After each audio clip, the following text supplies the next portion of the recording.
My son was pushed out of his own driveway at 6:15 in the morning, and I watched it happen from behind the wheel of my truck, parked where I'd been parked for 11 nights running.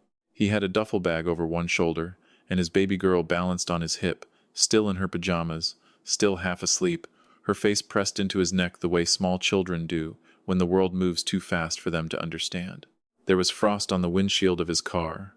He stood in that frost in his socks because somebody hadn't given him time to find his shoes. He didn't look around.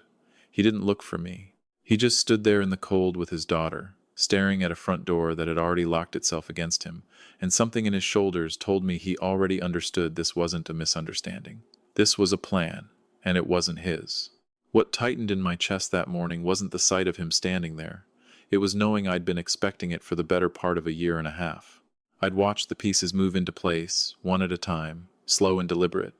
The way a man moves furniture into a room he doesn't want you to notice is being rearranged. I had a folder in my glove compartment 2 inches thick. I had a lawyer's number memorized. I had spent 18 months becoming the kind of quiet that people mistake for weakness, and I want to tell you right now, before this story goes any further, that quiet is not weakness. Quiet is just a man waiting for the exact right moment to stop being quiet. He still didn't know I was there. Didn't know I'd been parked on that street most mornings for almost 2 weeks, watching a house I used to be welcome inside. And the man who had just put my son out on the curb in his socks had no earthly idea that he had made the worst mistake of his entire comfortable gilded life. Because behind that door wasn't just a marriage falling apart. There was a piece of paper worth more money than that man had made in the last decade, and I was the only person alive who knew where it was. Let me back up. Because you deserve the whole thing, start to finish, not just the part where a man stands in the cold in his socks. My name is Frank Delaney. I'm 66 years old.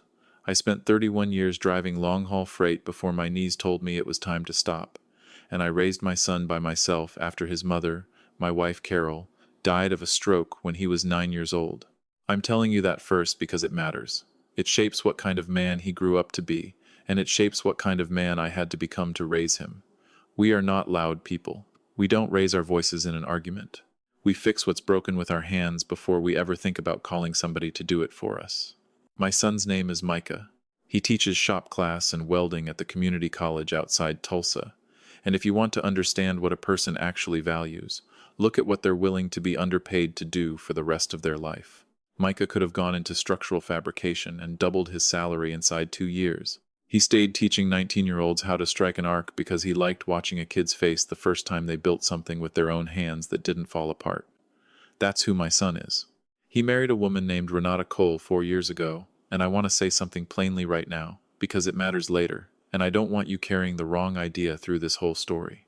Renata is not the villain here. She loved my son. I believe some part of her still does. Keep that in your back pocket, because there's a difference between a person who does something terrible and a person who is terrible, and by the end of this you're going to have to decide which one she is for yourself. Renata's father is a man named Vernon Cole, and if you've ever driven through Broken Arrow or anywhere along that stretch of highway outside Tulsa, you've seen his name on a sign. He owns storage facility chains, 4 of them, and a used car lot that does more business than any 3 of its competitors combined, and the particular kind of quiet local power that gets your call returned inside the hour when nobody else's does. I shook that man's hand exactly once, at a 4th of July cookout 2 summers before the wedding, and I knew inside 30 seconds that this was the most dangerous kind of person there is. A man who has never once in his life been told no, and has therefore decided the word simply doesn't apply to him. He walked through my house that day like an appraiser walking through a property he'd already decided to demolish.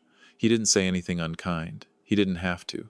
He picked up a photograph of Carol off my mantel, looked at it a half-second longer than was polite, set it back down slightly crooked, and told me my place had real character. Character. Like he'd gone digging for the word in a drawer he didn't use very often. I handed him a beer, and I smiled, and I watched him for the rest of the afternoon the way you watch weather rolling in from the west. By the time he left, I had that man mapped out completely, and I did not like what I'd drawn. Here's the honest truth. And if you've ever had a child bring somebody home and felt that same small, cold drop in your stomach, you already know exactly what I'm talking about. A stranger looks at your life for half a second and quietly prices it, and something in you goes on alert even while your mouth is still saying it was nice to meet you. I said nothing that day. A young man's happiness deserves a fair start before anybody starts pointing at the cracks. So, I filed it away. That's what I've always done. I file things away, and I wait. They got married 8 months later at Vernon's property out past Coweta, 200 and some guests, a band flown in from Nashville, an open bar that never once ran dry. Vernon gave a toast that was really a speech about Vernon, about the standards he'd raised his daughter to expect out of life, about what it meant to be welcomed into a family like the Coles. Everybody laughed at the right places. Micah laughed too. I didn't. I drove home that night with one word turning over in my hands the whole way, welcomed, and the particular weight he'd put on it, like it was a gift, with a string sewn into the lining that nobody had bothered pointing out loud. I sat in my driveway a long while after I parked. Then I went inside and I wrote the date down in a spiral notebook I bought at the drugstore the next morning, and that notebook became something I kept for the better part of 2 years. My granddaughter arrived 13 months into that marriage. 6 pounds and change, a full head of black hair, and a stubborn set to her little jaw that was Micah through and through. He called me from the hospital at 3 in the morning, and his voice cracked wide open in a way I had genuinely never heard from him before, not once in 30-some years. "Dad," he said, "she's here. She's perfect. I don't even have words, Dad. She's just perfect." I drove out through the dark, and I stood at that nursery window a long time looking at her, and I want you to understand something settled into my son that night. He'd always been a decent man. Now he was anchored to something. They named her June. He read to her every single night without fail.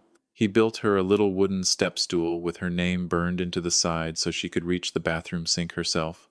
And he taught a Saturday welding club for kids at the high school because he wanted her growing up watching her father build things instead of just talking about building things. He was her father in every single way that has ever counted in this world. I need you to hold on to that sentence because we're going to come back to it, and when we do, it's going to matter more than almost anything else in this story. The trouble didn't show up all at once. It never does. It comes to you in small, unconnected pieces, and you don't see the shape of it until you finally lay all those pieces out on the same table. About 7 months after June was born, Micah mentioned that Vernon had offered him a job. Not building anything, not teaching anything. Vernon wanted him managing community relations for the storage facilities, which is a polished way of saying he wanted a likable young man with a good reputation to be a friendly face, standing in front of zoning boards and city councils for projects that needed one. "It's almost triple what the college pays me," Micah told me over the phone, and I could hear in his voice that he already wanted permission to want it. I asked him what Renata thought. He went quiet for a second. "She thinks I should take it." I asked what he thought. He said he was still turning it over. I told him to take his time, and I didn't say another word about it. He took the job 6 weeks later. I drove out to see his new office the following month, up on the 3rd floor of Vernon's main building. Big window, leather furniture, a lot of dark wood that felt borrowed rather than earned. Micah was wearing a sport coat that didn't sit right on him yet, like he'd borrowed that too. He was proud, and I was proud of him for being proud. And underneath all of it, I was sick with worry about everything he was quietly setting down in order to stand in that room. Because here is something I learned across 31 years of hauling freight into every kind of town in this country. When a powerful man hands you something for free, he is not giving you a gift. He is installing a lever. And one day, when it suits him, he is going to pull it. It was my neighbor Dale who first pointed me down the road I hadn't thought to walk. Dale spent almost 3 decades doing contract law before he retired 2 doors down from me, and he's not my lawyer, never has been. But he's a man I've shared a fence line and 1,000 Saturday mornings with since before Micah could ride a bike without training wheels. I was out on my porch one evening just thinking out loud, not accusing anybody of a single thing, and Dale went quiet for a long minute. Then he said, "Vernon gave him a job. Did he ever give him a contract to go with it?" I didn't know. I called Micah that night and asked, casual as I could manage, like it was nothing more than idle curiosity. There was no contract. He was paid month to month, classified as an independent contractor, more flexible for everybody, Vernon had told him. Dale looked at me over his coffee the next morning and didn't say a single word. He didn't need to. That was the morning I started keeping real notes instead of scattered ones. I want to stop and talk to you directly for a second, whoever you are listening to this tonight, because I have a feeling some of you already know exactly what I'm describing. If you have ever sat across the table from somebody you love and understood, all the way down in your bones, that they've walked smiling into a trap, And you also understood that telling them so would only make them defend the person who built it. Then you already know the particular kind of lonely I'm talking about. You see the whole shape of the thing. You can't say it out loud yet, so you carry it by yourself. I carried it for a long time. About 5 months into that notebook, Renata drove out to my place alone on a Tuesday afternoon. That had never happened before, not once in 4 years of marriage. I made her a pot of coffee, and she sat at my kitchen table a long while before she said anything at all. "Frank," she finally said, "I need you to know I love Micah." I told her I already knew that, and I love June more than anything in this world. I knew that too. She looked down into her cup for a second. My father has ideas about how things should go, about what June's life is supposed to look like, and sometimes his ideas and Micah's aren't the same ideas. I asked what kind of ideas. She looked up at me, and what I saw on her face was a woman standing at a fork in a road she never picked for herself and wasn't sure she was allowed to just walk away from. He wants June raised a certain way, the right school, the right people around her. He calls it giving her a real foundation. He thinks Micah's a good man, but she stopped herself right there. "But what?" I asked. She didn't answer that one. She finished her coffee and left about 20 minutes later, and she hugged me at the door longer than she'd ever hugged me before in her life. I stood in my kitchen after that door shut and didn't move for a good while. That night I called Dale, and then I did something I never once imagined myself doing. I hired a private investigator. His name was Ray Pruitt. Dale vouched for him personally, said he was quiet, careful, and thorough, and he was all three. I asked Ray to map out the financial arrangement between Vernon and my son, every piece of it. What he came back with went so far past anything I'd braced myself for that I had to sit down and read the report twice. The house Micah and Renata lived in, a 2-story on a cul-de-sac I'd always just assumed the two of them had bought together, belonged entirely to a limited liability company that Vernon controlled outright. Micah's name wasn't on the deed. Never had been, not for one single day. Vernon had called it a wedding gift and simply never gotten around to transferring a thing. The paycheck came through a separate shell entity, structured so Vernon could end the whole arrangement any morning he pleased, with none of the legal protections a real employee carries with him. And the prenuptial agreement, the one Micah had signed using an attorney Vernon had personally recommended, was written in language Micah's own attorney at the time had called standard boilerplate, but which Dale, reading it 3 years later at my kitchen table, called some of the most one-sided language he'd come across in his whole career. I read that prenup myself on a rainy Wednesday. Read it twice through. Then I sat back in my chair and thought hard about the word character, and how a man reaches for that particular word when he's really talking about something else entirely. Now I have to tell you the part that changed everything. Not the house, not the shell company, not even the prenup. This is the piece that kept me up staring at my ceiling most nights, and it's the piece that turned everything I did afterward into something cold and exact and very, very patient. In the course of his work, Ray had a conversation with a woman who used to work the front desk at the fertility clinic Renata had visited twice, years back, before June came along. That woman was long gone from that office and owed nobody in that family a single ounce of loyalty.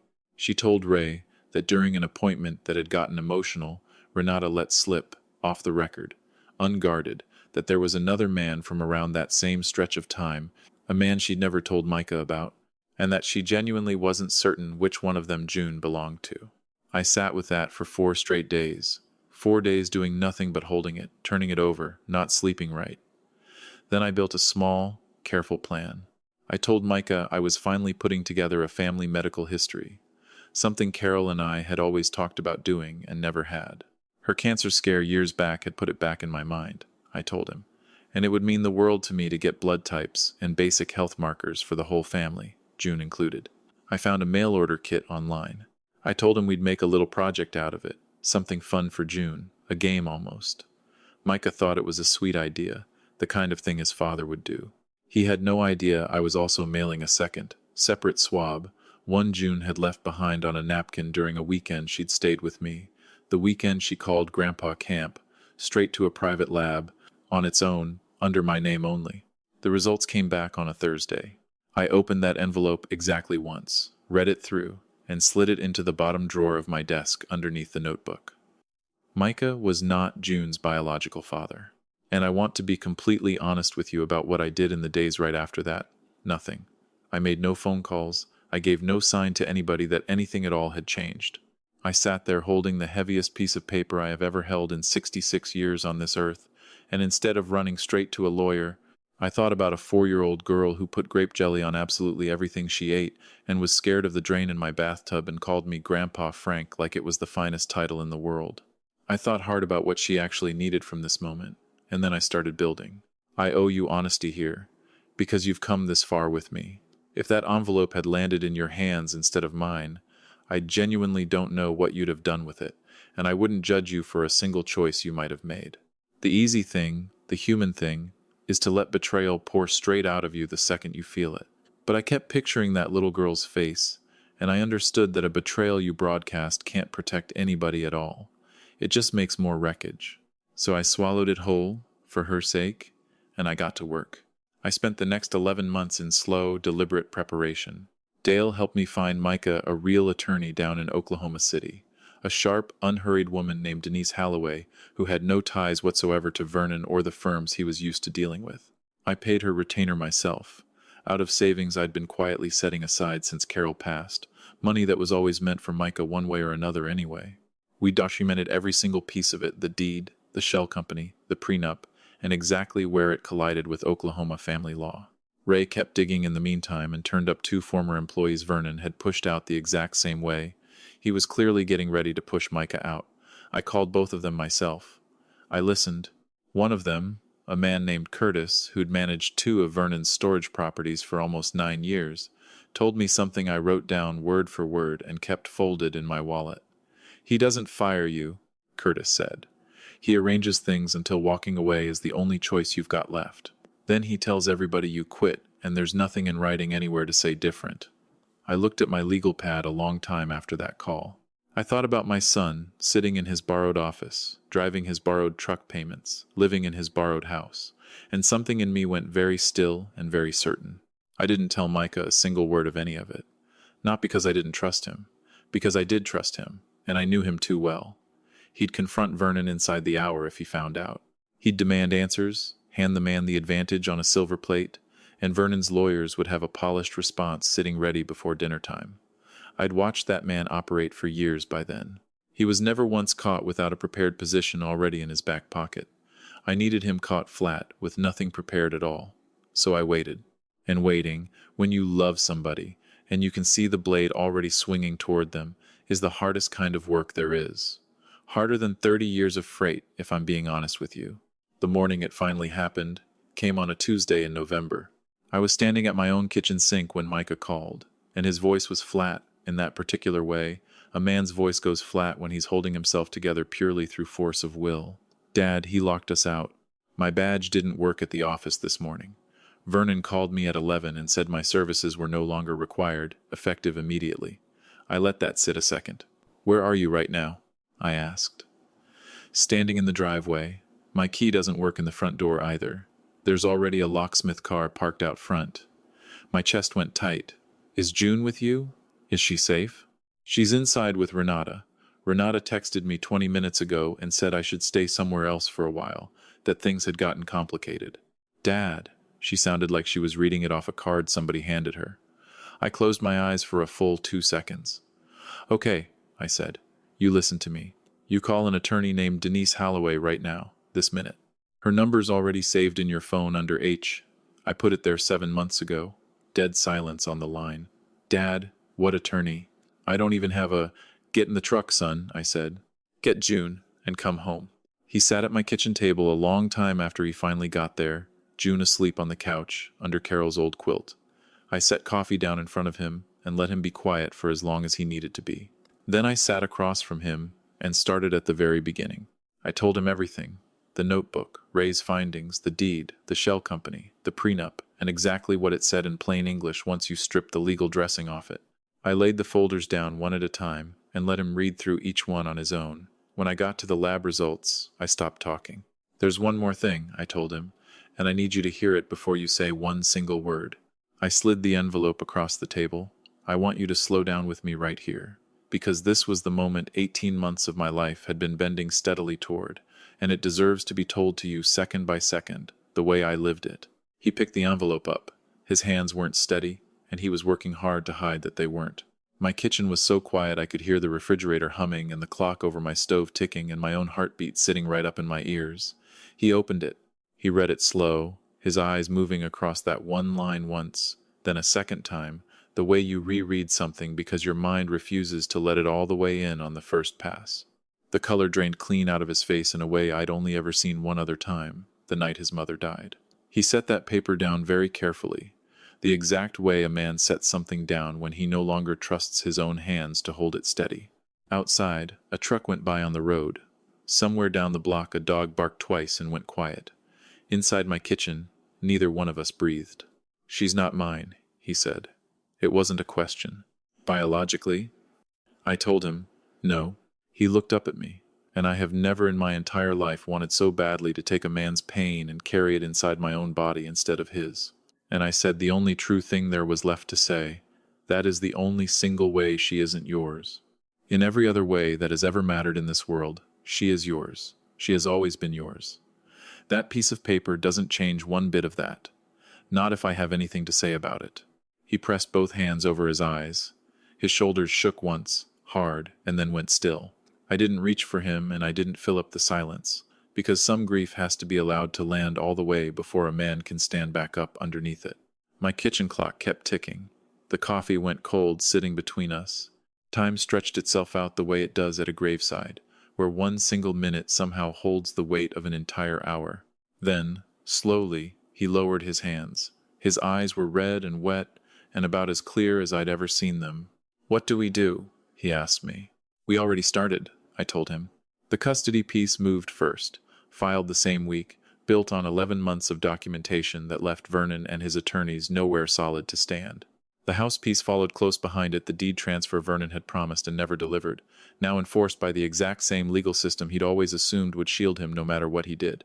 Denise argued, correctly, that a wedding gift promised in front of 200 witnesses and never formally revoked still carries weight in an Oklahoma courtroom, and she was right. The prenup, the one-sided piece of paper Micah had signed at 26 years old, trusting a man he thought was about to become his family, got thrown out completely once a judge actually read what it said in plain daylight. Vernon never spent one single night in a jail cell, and I'll be straight with you about that right now, because I don't want to promise you something this story doesn't deliver. What he did was structured carefully enough the whole time to stay on the civil side of the line, and I'm not naive about what money can buy a man in that regard, not after 66 years of watching how this country actually works. But two of his largest lending partners, once they understood the full pattern laid out across those proceedings, quietly stepped back from him inside a matter of months. A storage expansion he'd been chasing financing for going on 2 years collapsed before it ever broke ground. The name on that sign out on the highway stopped opening every single door it used to open without a second thought. I'll take that. I'll take every bit of that, all day long, for the rest of my life, if that's all I ever get. Here's what this whole thing taught me, and I think you came here tonight for more than just the ending, so I want to give you the rest of it honestly. The most dangerous people you'll ever let into your family rarely raise their voice at you. They smile. They hand you gifts wrapped up pretty. They build you a cage, one comfortable, reasonable-sounding bar at a time, and by the time you finally notice the doors swung shut, you're already standing inside it. The mistake most decent people make is believing that love and generosity always show up without a hook buried somewhere inside them. They don't. Not always. And the thing Renata understood, right at the very end, that nobody else in that entire family ever managed to understand, was that protecting a child sometimes means standing up against the very person who raised you and paid for everything you've ever had. So here's something you can go do today, and I mean today, not next week. If somebody has handed you a home, a job, a future, wrapped up nice with a bow on it, put your own name on the paperwork. Read the deed all the way through. Read the whole contract, every page, especially the pages that feel boring.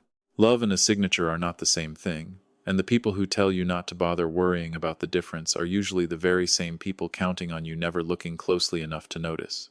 And here's a question I want you sitting with tonight, after you close this out and go on with your evening.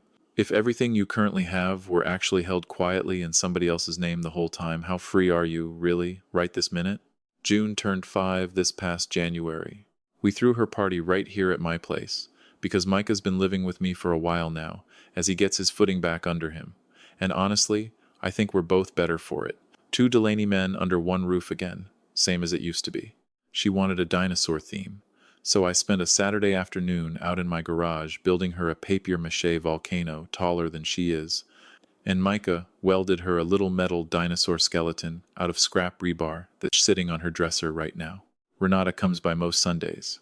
It's not simple between the two of them, and I won't sit here and tell you it is, because that would be a lie, and I've had enough of other people's lies for one lifetime. But she and Micah sat down together, just the two of them, out on my back porch one evening in March, and she finally told him the rest of it, who the other man had been, back before June, a mistake made young and never repeated, and how afraid she'd been for years of losing everything the second the truth ever came out.